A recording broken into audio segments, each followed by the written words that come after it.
Sir నా పేరు Siddayya, driver పని చేస్తుంటామండి. ఆ విధంగా మా భార్య బంగారు అట్లా బ్యాంకులో పెట్టుకొని సొంత కారు ఒకటి ఫైనాన్స్ లేకుండా తీసుకున్నా. వేరే అతను విశ్వ అని ఇక్కడే వేంపల్లి దగ్గర అతను తిరుపతిలో ఉంటాడు. అతనికి బాడెక్కని తీసుకుని వచ్చి 4 రోజులు అతను వేరే ఇక్కడ రామ్మోహన్ రెడ్డి అని కడప రామ్మోహన్ రెడ్డి దగ్గర కొదవకు పెట్టుకొని అతను ₹1,00,000 అమౌంట్ తీసుకొని అతనైతే పరారీలో ఉన్నాడు సార్. అతనైతే ఫోన్ ఇది కావట్లేదు. తర్వాత అతని మీద ఎస్పీ ఆఫీసులో 3 సార్లు జనవరి, తర్వాత మార్చి, ఏప్రిల్ 3 సార్లు ఎస్పీ ఆఫీసులో కంప్లైంట్ ఇచ్చిన సార్. ఇచ్చే పోలీస్ స్టేషన్కు బద్వేల్ పోలీస్ స్టేషన్కు నాకు రాపించినారు. అక్కడ అడిగితే కార్ ఎక్కడుందో చూసుకోరాపో, అతను ఎక్కడుండో పట్టుకురాపో అని సిఎస్ఆర్ చెప్పినారు. తర్వాత అక్కడ పిటిషన్ క్లోజ్ చేసినారు. తర్వాత మళ్ళా మైదుకూరు డిఎస్పీ సార్ రాపించి మళ్ళా బద్వేలు పంపించినారు సార్. రెండోసారి ఎస్పీ ఆఫీస్కి వచ్చింటే అట్లా మళ్ళా పిటిషన్ క్లోజ్ చేసినారు. మూడోసారి వచ్చేసి నా కారు పంచాయతీ పెళ్లిమరి మండలంలో జరిగింది. అందుకనేసి పెళ్లిమరి స్టేషన్ సిఐ సారు చలందర్ సార్కు పెట్టినాం సార్. అక్కడ వచ్చేసి ఆ సారు వాళ్ళని పిలిపించినారు. కుదవ పెట్టుకున్న వాళ్ళని కూడా పిలిపించినారు. ఆ తర్వాత ఇద్దరిని మందలించి చేసినారు. కాకపోతే వాళ్ళు అమౌంట్ కట్టలేదు, వీళ్ళు కారు ఇవ్వలేదు. ఈ విధంగా రోజు ఇబ్బందిగా తిరుగుతాను సార్. నేనైతే నా బతుకు తెరువు డ్రైవర్ పని చేసుకుంటా తిరుగుతాను సార్. ఈ రామ్మోహన్ రెడ్డి వాళ్ళని అడిగితే మీరు ఏం చేసుకుంటారో చేసుకోపో, కేసు పెట్టినారు కదా అక్కడనే చూసుకోపోండి, మేమైతే అమౌంట్ ఇచ్చిన దాకా కాడిచ్చేది లేదు అది ఇది అని చెప్పినారు సార్. తర్వాత వచ్చేసి ఇక్కడ కడప వంటంలో స్టేషన్లో కంప్లైంట్ ఇన్నికి వస్తే ఇక్కడ కాదు రిమ్స్కి పోమన్నారు. రిమ్స్కి వెళ్ళిన తర్వాత సార్ అయితే పోలీసు వాళ్ళని ఇచ్చి వాళ్ళ ఇంటి దగ్గర పంపించినారు సార్. పంపించిన తర్వాత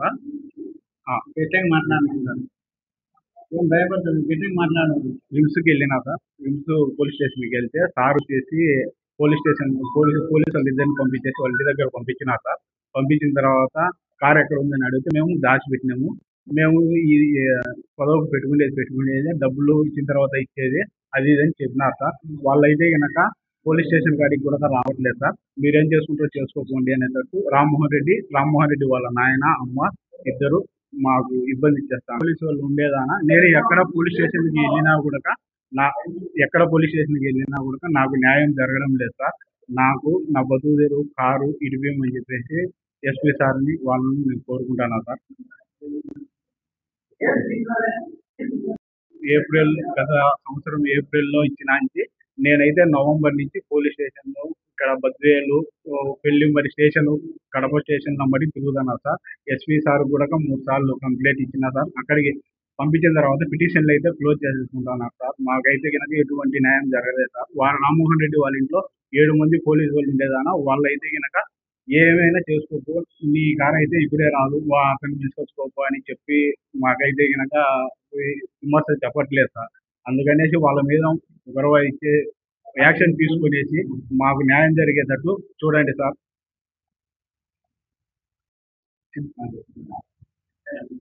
సార్ నా పేరు సిద్ధయ్య సార్. నేను బద్వేల్లో వచ్చేసి కారు తోలుకుంటా ఉన్నా సార్. నేనైతే నా జీవితానం మీద నేను బ్యాంకులో మా భార్య బంగారు పెట్టుకునేసి నేనైతే కారు ఒకటి కొనుక్కొచ్చుకున్నా సార్. దాన్ని వచ్చేసి వేరే అతను బాడెక్కి అడిగింటే బాడెక్కి ఇచ్చిన. అతను వచ్చేసి కడపలో తీసుకున్నాడు సార్. అతనికి విశ్వ అని. తర్వాత వచ్చేసి విశ్వ వచ్చేసి రామ్మోహన్ రెడ్డికి కొదవ పెట్టినారు సార్ ₹1,00,000. అతను వచ్చేసి నేను కేసు పెట్టినా సార్ వాళ్ళ మీద. అతను వచ్చేసి తిరుపతిలో ఉంటాడు విశ్వ. అతను కడపలో ఇది రామ్మోహన్ రెడ్డి. ఇది ఒకటే కాదు సార్, మొత్తం కొదవ పెట్టుకునే వ్యాపారం అతనిది. ఈ విధంగా నాకు తెలిసిన తర్వాత నేను ఆయన దగ్గరికి పోయినా సార్. పోతే అతను వచ్చేసి మేమైతే అమౌంట్ ఇచ్చిన తర్వాతనే ఇచ్చేది, మీరేం చేసుకుంటారో చేసుకోపో అని చెప్పినారు సార్. ఈ విధంగా నేను నవంబర్ నుంచి పోలీస్ స్టేషన్ నంబడి తిరుగుతా ఉంటా సార్. నేను ఇక్కడ ఎస్పీ ఆఫీసులో 3 సార్లు కంప్లైంట్ ఇస్తే ఒకసారి బద్వేలుకు, ఇంకొకసారి వచ్చేసి మైదుగూరుకు, ఇంకొకసారి వచ్చేసి పెళ్లిమరికి 3 సార్లు ఇచ్చినా సార్. పెళ్లిమరికి అయితే కనుక రామ్మోహన్ రెడ్డిని విశ్వ వాళ్ళను నేను ఇచ్చిన అతన్ని అందరినీ పిలిపించేసి అక్కడ మందలిచ్చి వాళ్ళు సంతకాలు పెట్టించేసి చేస్తాం, అదే మీకు ఇడిపిస్తామని చెప్పేసి వెళ్ళిపోయినారు సార్. తర్వాత ఎన్ని రోజులు చూసినా నేను ఇచ్చిన అతను నాకైతే అందుబాటులో లేడు సార్. తర్వాత ఇక్కడికి వచ్చేసి వీళ్ళని అడిగితే మీరు ఏం చేసుకుంటారో కేసు పెట్టుకున్నారు కదా, ఏం చేసుకుంటారో చేసుకోకపోండి, మాకు అమౌంట్ ఇచ్చిన తర్వాత మీకు ఏదైనా ఇచ్చేస్తాం, లేకుంటే లేదని చెప్పేసి ఇతను గట్టిగా చేసిన తర్వాత వచ్చేసి నేను 1 టౌన్ ఇక్కడ రిమ్స్ దగ్గర పోలీస్ స్టేషన్కి వెళ్ళా సార్. వెళ్ళిన తర్వాత సార్ అయితే కనుక పోలీసు వాళ్ళని ఇచ్చేసి రామ్మోహన్ రెడ్డి వాళ్ళ ఇంటి దగ్గర అయితే పంపించినారు సార్. పంపించిన తర్వాత మా కారు ఏడుందంటే మీరు వచ్చినామని మేము దాచిపెట్టినాము, మేము బండి తిప్పేదే, తర్వాత వచ్చేసి మీరు ఏం చేసుకుంటారో చేసుకోకండి, కారు అయితే ఇచ్చేది లేదనేసి వాళ్ళు సార్ వాళ్ళ ముందు కూడా చెప్పినారు. ఇదే విషయం సార్ కూడా చెప్తే గనక నీ బండి ఎక్కడ తిరిగినా కనుక నీకు కనబడితే గనక నాకు ఈ కానిస్టేబుల్ నెంబర్ ఇస్తాను, ఈ నెంబర్కి ఫోన్ చేసేసి నేనైతే ఇడిపిస్తాను అనేసి చెప్పినాడు. కాకపోతే వాళ్ళైతే డైరెక్ట్ కానిస్టేబుల్ సార్తోనే చెప్పినారు సార్, బండి అయితే దాబెట్టినాం, బయటికి తీసేది లేదు, మీరేం చేసుకుంటారో చేసుకోకండి అనేటట్టు చెప్పినారు. ఇతను రామ్మోహన్ రెడ్డి వాళ్ళ అమ్మా నాయన ఆధ్వర్యంలో నా బండి ఉంది సార్. తర్వాత నాకైతే బతుకు తెరువు లేదు సార్. నేనైతే డ్రైవింగ్ చేసుకుంటా, ఏదో ఒక 10,000 15,000 వస్తే నా పిల్లలను చదివించుకుంటా, తర్వాత నా కుటుంబాన్ని నేను కొనసాగించుకొని ఇది చేసుకుంటాను. నాకు కారు కానీ ఇడిపించి నాకు రావాల్సిన అమౌంట్ అది కానీ ఇచ్చే కొద్దిగా తెప్పిస్తే కనుక నా ఫ్యామిలీకి ఏదైనా ఆకారంగా ఇబ్బంది లేకుండా ఉంటుంది సార్. ఇదే విధంగా కానీ వీళ్ళు కానీ ఇచ్చేస్తే నాకైతే ఫ్యామిలీకి పిల్లలను చదివించుకునే పరిస్థితి లేదు, నాకైతే ఇబ్బంది చేస్తాను సార్. అది వెల్లిమరి, కడప, రిమ్స్ అన్ని పోలీస్ స్టేషన్లలో కంప్లైంట్ ఇచ్చినా ఎవరు తీసుకోవడం లేదు సార్. ఇదే విధంగా ఉంటే మా ఫ్యామిలీ అయితే కనుక మేము అయితే బతుకు తెరువు అదే సార్. పోలీసు వాళ్ళు ఎస్పీ సారు మా మీద దయ ఉంచి మాకు న్యాయం చేయవలసిందిగా కోరుతున్నాం సార్. ఒకవేళ ఇబ్బంది పరిస్థితులు అయితే మేమైతే ఆత్మహత్య చేసుకునే పరిస్థితి అయితే ఏర్పడింది సార్. నాకైతే పిల్లలను చదివించుకునే పరిస్థితి అయితే కూడా లేదు సార్. ఈ సిద్ధయ్య బద్వేలి ఒక దళిత నాయకుడు, ఆయన దళితుడు.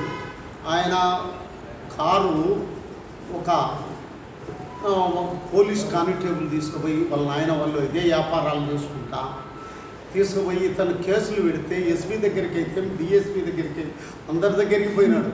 అందరి దగ్గరికి పోయినా కూడా మేము కూడా సపోర్ట్ చేసి మన మంచిని సపోర్ట్ చేసిపోతే ఏ పోలీస్ స్టేషన్లో ఒకే అంటారు, వాళ్ళ ఇంటికాడికి పోతారు, వాళ్ళ ఇంటికాడికి పోయి ఎన్నిక వచ్చి అవేనా వాళ్ళు కుమ్మక్కయ్యి వాళ్ళు కనీసం లేదంటే వాళ్ళ కుటుంబంలో మన 7 మంది కానిస్టేబుల్, మొత్తం అందరూ 7 కానిస్టేబుల్, వాళ్ళు కానిస్టేబుల్ మాట్లాడుకోలేదు ఇతని ఈ బొద్దులే రేపులే అని. అతని బండి ఉన్నా కానీ బండి మాట్లాడలేదు, మా దగ్గర బండి లేదు ఏం లేదు అని చెప్పేది. వాళ్ళు మాట్లాడి మేమేం చేసుకోమని ఇతనికైతే న్యాయం చేయమని మీ ప్రెస్ ద్వారా మేము కోరుకుంటున్నాం. వీళ్ళనేది న్యాయం చేయాలని కోరుకుంటున్నాం.